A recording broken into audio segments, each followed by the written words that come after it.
put up here on the screen are all the ethnic possibilities. Does that amaze you that it could have that kind of racial mix? Look up here on the upper left is French. There's French involved at some point. My grandmother on my mother's side was French and Native American. So their name was, they called it Brasher, B-R-A-S-H-E-A-R, but it's really Brashear, which is French. And they intermarried with the Cherokee Indians. So my grandmother had the cold, dark black hair, but she had Native American features. Okay. And that comes out in my sisters. I didn't get that. I took after my grandmother Goode, who's from Scotland. I've got the Scottish color, but I have Melungeon features. I'll show you in a minute what I mean. My nose and the cheekbones and so forth, the way my face is structured is distinctly Melungeon. I look very much like my grandfather Goode, who was a Melungeon, by the way. We called him Black Dutch. Again, another euphemism. Black Dutch, Black Irish, so forth and so on. Again, Melungeon and Black Dutch being a euphemism. Mixed race, in other words. Goode is distinctly German Dutch, by the way. G-O-O-D-E. German Dutch. But also discovered that recently I took a swab, National Geographic. You've seen that on television, people doing the swab thing and having their DNA checked. You can have your DNA traced. And guess where I ended up? Kenya was the origin. And then Sephardic Jew. I have Sephardic Jew in me. So I didn't know that. I didn't know I had Jewish in me. Portuguese were sailors. They came here. They also had slaves, and some of them were slaves. Arabic, that might surprise you. We've got Arabic blood in the Melungeon. Cherokee Indian and Lumbee, those are two Native American tribes. Turkish, Sephardic Jew, and there are different kinds of Jewish people.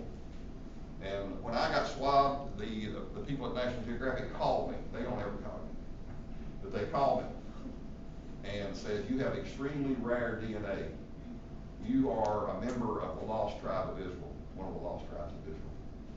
You're Sephardic Jew." I went, "What?" "I'm a Sephardic Jew? There isn't any way in the world I'm a Sephardic Jew." "Yes, you are. You have very extremely rare DNA." So, of course, Native American, Carthage, which is on the Mediterranean, so the Carthaginians, and Croatan, which is another Native American tribe. And there are others I didn't even put up here that could be grouped into this sort of racial mix. But these are the ones we currently discuss when we talk about one. So there are several words that we could trace this to. One of them, for example, is a French word, which is mélange. And I've got the diacritic in the wrong place because I couldn't find a diacritic on the keyboard. But it should go above the E. It's a French word meaning mixture. That makes sense, doesn't it? That the word Melungeon could be traced to a French word which really means mixture. That we have French Huguenots living in Virginia, and they escaped seeking religious freedom. You've all heard that in your history classes. A lot of people came to this country seeking religious freedom. They were being persecuted, and they were Protestants, by the way, and they were believers in the teachings of John Calvin, Calvin being there on the left. And so they escaped. 200,000 of them fled and dispersed all over the world, a lot of them coming, by the way, to America, and in particular into the state of Virginia. And the reason they would have come to Virginia, Virginia was one of the early colonies, right? So that makes sense, that they would come to one of the early colonies. So the French, and you see, gosh, I keep hitting this keyboard.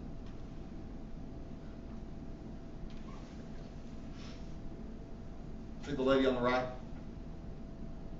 Definitely French. Creole, right? So there's that Creole blood.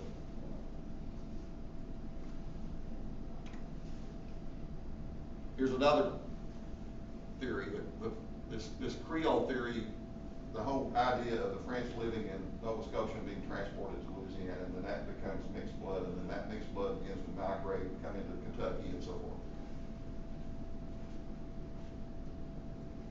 There's a word that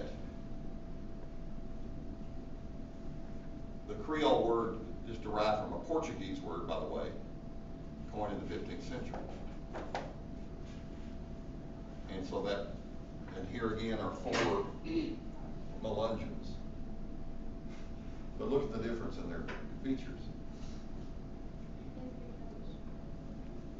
What does this one look like, you think? What features on this one indicate the bloodline? Possibly. What about this one?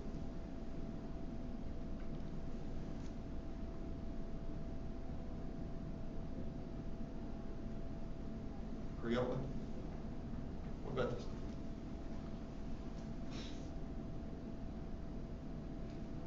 Well, anyway, the point is there are 4 totally different looks here, aren't there? And all of them classified as Melungeons.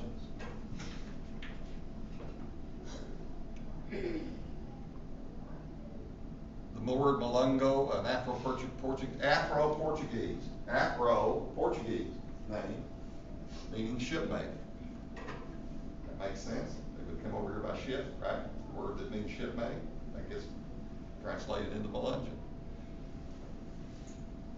These Melungeons are pretty people. Girls, is that a hunk or what? Right. A good looking guy, right? And a very pretty girl. Here's a Melungeon family. And notice the father. Hopefully he's the father. Okay. And notice the difference in the looks of the children. And what is the mother favorite? Native American? Mm-hmm. Native American. He's definitely not Native American. But look at the product of their union. This kid looks African to me. This one does not. He has black skin, but he has Anglo features. But look at how many looks are within that one family. Unbelievable. They all look different. Do what? They all look different. They all look different. Or as we say in the mountains, there's 2 ways to pronounce the word D-I-F-F-E-R-E-N-T. One of them is different, and the other one is different. If you're different, that means you're kind of odd, right? So one theory is that Portuguese sailors brought Turkish slaves. They had Turkish slaves, they brought them here. And they joined with Cherokees, so there you go. That'll blow your mind. Portuguese, African, Cherokee Indian, it's all mixed together. There's a Turk. And I'll show you a picture of my grandfather in a minute, and he looks almost Turkish, but although he's Jewish, he's got some Jewish in him. So Melungeon, and one of the great scholars of Melungeons is Brent Kennedy, and he thinks that there's more of a Turkish origin to these people than anything else. But he says it translates as cursed soul. Now, where does the cursed part come in? Anybody know their Bible? Who was cursed early in the Bible? Right? No? Anybody ever heard of Ham? Noah's son, Ham? Why was Ham cursed? Because when the water went down and the ark lit on Mount Ararat, Noah got drunk. He got plastered and was lying out there nude, drunk as a hoodoo. And Ham came by and he refused to cover his dad. He didn't cover him, and the other brother did cover him. And so then the Lord said he's cursed from then on. So the myth is, and it's just a myth, is that the curse was that all the descendants of Ham would be black. That was the curse. That's just a myth now. I'm just telling you what the myth is. So it makes sense that it would be, some of the scholars would look at that as being cursed soul. Melungeon has origins of cursed soul. The Sir Walter Raleigh, anybody know who Sir Walter Raleigh was? He was a British guy, explorer. He brought a bunch of people to the New World. They camped out on the coast. They were subject to very poor weather conditions, and they disappeared. And they sent a ship to look for them, they couldn't find them. They totally disappeared. But the theory is that they went inland and hooked up with these Indians, these Croatan Indians. And the Croatan Indians saved their lives. But then they intermarried with the Croatan Indians, you see, and then produced a whole line of people. But that's one theory. This is the theory, the first theory I heard about Melungeons was this one. That it was part of the remnants of Sir Walter Raleigh's lost colony. Don't know. And these Croatans, here's a Croatan Indian on the left, on the right's a Lumbee. The Croatans and the Lumbees are located in the Carolinas. This is where Sir Walter Raleigh's colony was, that they intermarried with both the Croatans and the Lumbees. Lumbees are around Pemberton, South Carolina. Went down there one time for a conference. It was the hottest place I've ever been. It's just like to die. So there you go. There's another one. Phoenicians. This is back to these Phoenicians who were dark skinned. Here's the Phoenicians. And there's a stone found in Brazil and that shows actual evidence of the Phoenicians landing there in 531 BC. The Carthaginian myth, and let me show you where Carthage is located. Here's this is the Mediterranean, this is Carthage, right here. Invaded by the Romans, by the way. Taken over by the Romans. You may remember the movie Patton. Anybody see the movie Patton? There's a scene in Patton where he gets out of he makes this guy veer off and he drives out to this place, and Patton was sort of clairvoyant. He says he smelled battle, and this is where the Romans defeated the Carthaginians. So Carthage, and they fled when Rome invaded. So some of them matriculated, ended up in the New World.